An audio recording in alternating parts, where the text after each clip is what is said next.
Em nosso encontro de hoje, vamos continuar a elaborar as características que nós desejamos para as nossas ações ou metas.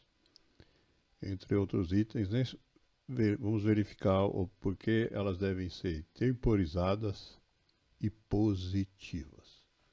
Quando a gente fala em temporizado, na verdade, toda a descrição que a gente fez torna isso praticamente evidente, né? Porque qualquer ação que a gente for executar, ela precisa de dois momentos no tempo, dois agoras, né? Que marcam o início e o término dessa ação, né? Podemos começar agora e terminar em nosso próximo encontro.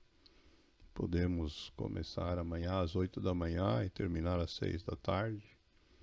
A única coisa que nós precisamos lembrar é que é sempre necessário, na hora que a gente for determinar quando que começa e termina, que o período de tempo escolhido seja adequado para aquilo que a gente se propõe a fazer, né? Que seja suficiente, porque muitas vezes a gente subestima a duração daquilo que a gente quer fazer, e às vezes a gente superestima, né? Às vezes a gente aloca mais tempo do que precisa. E aí, na verdade, nós poderíamos fazer mais coisa. Esse conceito de agora, né, um conceito que o Eckhart Tolle trabalhou no livro dele, né, O Poder do Agora. E temos aqui dois trechinhos relacionados, então, a essa questão. A primeira, ele nos lembra que tudo que existe é o agora. Não há passado ou futuro, diz ele, exceto como memória ou como antecipação na nossa mente. Quando a gente fala no passado, né, são as lembranças que nós acumulamos no nosso cérebro, na nossa memória. E quando nós pensamos no futuro, é uma construção mental, né, onde a gente imagina o que vai acontecer num tempo que ainda não chegou. Mas, como ele bem nos lembra, em nenhum desses momentos nós conseguimos nos inserir para executar nossas metas, nossas ações. A gente só pode fazer isso no agora. E a primeira objeção ou desculpa que a gente normalmente escuta, né, é que a situação está complicada, que as coisas não são assim, que está difícil. E aí ele nos ensina que a situação na qual a gente vive deve ser esquecida. O que nós devemos fazer é prestar atenção na vida. E ele nos ensina o seguinte: a nossa situação de vida existe no tempo. A vida é agora. Fazendo essa contraposição, né? A tua situação de vida é assunto da mente.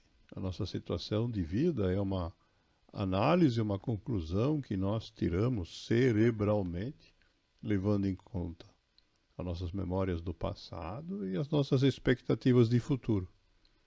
Mas ao momento de viver, não envolve nenhum dos dois. O viver é o que passa no momento.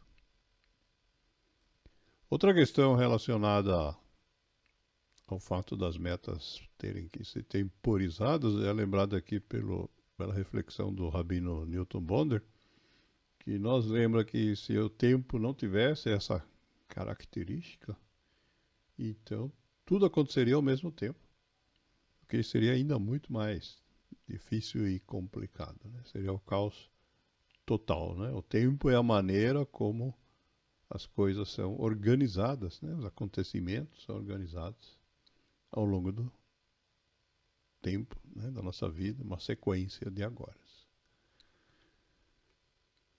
E o Confúcio, um chinesinho que já citamos muitas vezes, nos lembra que não importa quão devagar a gente caminhe nesse processo, a gente vai chegar lá. O importante é que a gente não pare, né? Quando a gente para de executar ações, a gente não sai do lugar. Mas se a gente vai devagarinho, ainda assim nós chegaremos lá.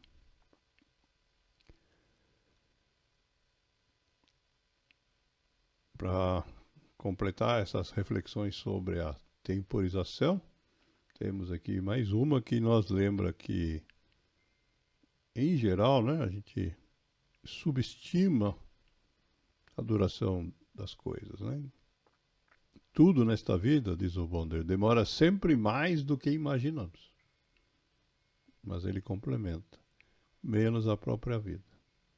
Quando a gente olha para trás e fica com aquela sensação que o tempo passou rápido demais, né, a gente está entrando exatamente nesse engano.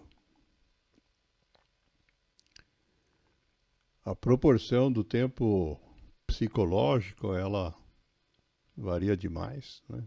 Tem estudos e poderíamos fazer uma apresentação inteira só sobre isso, mas só para contrapor aqui temos uma reflexão do Steve Jobs, né, que nos lembra que quando de alguma forma a gente inverte esse processo, por exemplo, usando tecnologia, a gente perde a noção dessa, entre aspas, realidade. Diz ele, quando você consegue fazer em fração de segundos o que os outros levariam horas para fazer, parece mágica. Quando a gente não consegue entender como é que isso foi feito, parece mágica. Quando mandamos o primeiro vídeo para o outro canto do mundo, para alguém que a gente nem conhecia, pela primeira vez parecia mágica. Da mesma forma acontece com muitas outras inovações. Outra questão relacionada às metas, às ações, que é consequência de tudo que nós já falamos, né, é que elas são individuais. Né? Quem escolhe o que a gente quer fazer, é a gente. Então, a gente que define o que a gente quer fazer, a gente que escolhe quando começa. E a gente é que tem que ser responsável por essa ação, por essa meta. Nós classificamos já uns quantos encontros as nossas ações, e tinha um tipo de ação que nós chamamos de delegada, né? No meu trabalho comum, né? A gente define e entrega para alguém fazer, né? Quando a gente tem o papel de liderança ou de chefia. Né? Essa é a única situação na qual as metas não dependem, entre aspas, apenas da gente. Ainda assim, se estivermos nesse papel de liderança, chefia ou de superior hierárquico, nós temos a responsabilidade de acompanhar o que a pessoa a qual nós delegamos a ação está fazendo, para que de fato essa meta também seja atingida.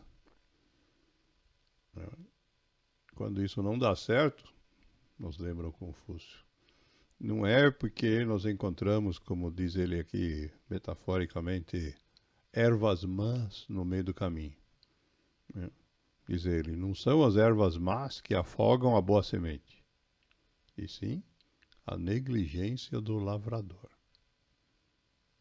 Somos nós mesmos que, quando não assumimos essa responsabilidade pelo que nós propusemos a fazer, acabamos afogando a boa semente que foi a escolha dessa meta. E se a gente não consegue enxergar isso, né, temos o conselho aqui da atriz Katharine Hepburn, que diz que se a gente quer mudar atitudes, então devemos começar com uma mudança de comportamento. Esse é um tipo de meta que individualmente nós podemos desenvolver sempre. Mesmo que no longo prazo a gente não tenha ainda claro aonde a gente quer chegar. Outro aspecto dessa questão da individualidade é a observação que os outros fazem a respeito das nossas ações. O poeta Ralph Emerson nos lembra que são as nossas atitudes que de fato determinam o processo. A nossa avaliação, diz ele, é feita pelas atitudes. Elas falam tão alto, diz ele, que eu não consigo ouvir o que você diz. Cheio de pessoas que tentam argumentar, se justificar, explicar, detalhar, mas o que vale mesmo, o que vai fazer com que os outros vejam se nós estamos de fato comprometidos com nossas metas, são as ações que a gente executa. A outra característica que nós vamos acrescentar hoje ao conjunto aí das nossas ações ou metas é a questão de serem positivas. Né? Pensar positivo, né? É não apenas uma questão mística, mas é uma questão prática. Se a gente mentaliza metas negativas, do tipo que estão na tela, eu não vou nem falar, né? A gente acaba, na verdade, conseguindo elas. Né? Essa é uma sabedoria antiga. Né? Tony Robbins ensina, por exemplo, que se insistirmos em focalizar o que não queremos, teremos mais disso. Precisamos focalizar o que queremos e não o contrário. O médico alemão Albert Schweitzer nos ensina que esse é o caminho da felicidade. Ele diz assim, o sucesso não é necessário para a felicidade, mas a felicidade é necessária para o sucesso. A positividade é que permite a felicidade. Quando a gente se foca no negativo, ela fica muito difícil. E ele fecha a reflexão dizendo, se você ama o que faz, você terá sucesso. Porque se você é positivo e ama aquilo, você estará comprometido e vai chegar lá.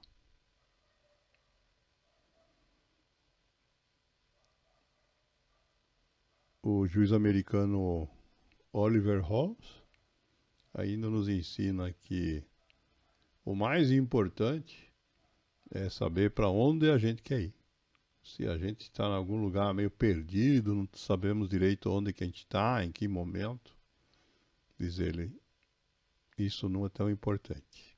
A coisa mais importante na vida não é saber onde você está, mas em qual direção você está se movendo. É através desse processo de movimentação que a gente vai chegar onde a gente quer, mesmo que a gente não saiba direito em que lugar a gente está.